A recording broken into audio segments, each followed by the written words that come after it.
House Democrats made good on their plans to respond to a national outcry for reform of the nation's law enforcement departments, with the chamber approving wide-ranging efforts to overhaul the way police do their jobs. The legislation's prospects, however, are short-circuited by a lack of bipartisan consensus on an ultimate plan. Democrats developed their bill without GOP input, leaving Republicans to push their own counter-proposal in the Senate.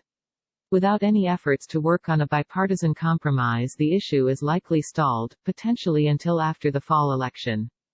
Nevertheless, Democrats said the moment marked a victory in the ongoing, national conversation raising alarms of misconduct, brutality and systemic racism in policing.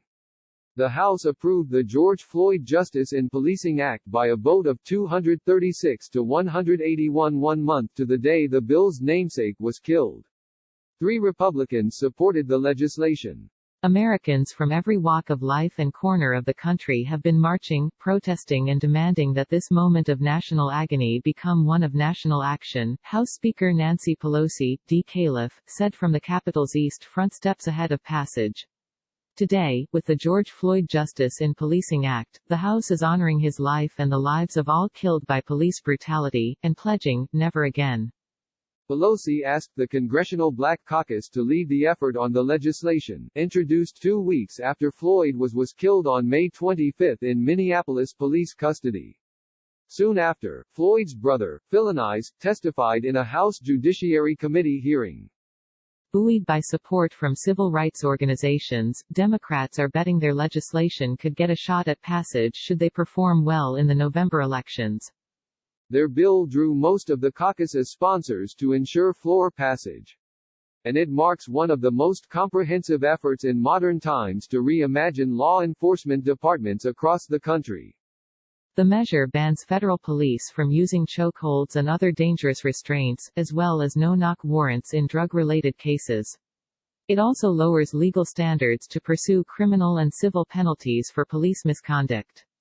We are supposed to be the beacon of hope for human rights in other countries, and the Justice in Policing Act is a bill for human rights in our country, said California Representative Karen Bass, chair of the Congressional Black Caucus.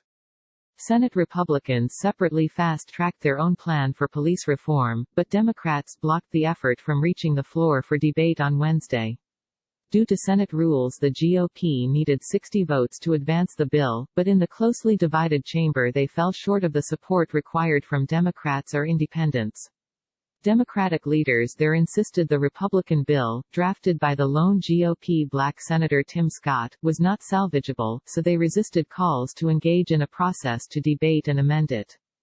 On Thursday, House Republicans cried foul, slamming Democrats for thwarting the Senate bill and also opposing GOP amendments in the House. From committee to floor, not one Republican amendment is going to be allowed. Never consulted us on the creation of this bill. I've reached out to those on the Democratic side explaining that I wanted to make law, House Minority Leader Kevin McCarthy, D. Califf, told reporters. I wanted to work together. And I still do. Scott lamented the setback after the failure of his bill to advance on Wednesday dealt a significant blow to the prospects for any deal on the issue. Today, we lost a vote on a piece of legislation that would have led to systemic change in the relationship between communities of color and the law enforcement community, Scott said on the Senate floor. We would have broken the concept in this nation that you have to be for law enforcement or for communities of color. That is a false binary choice. My friends on the other side just said no.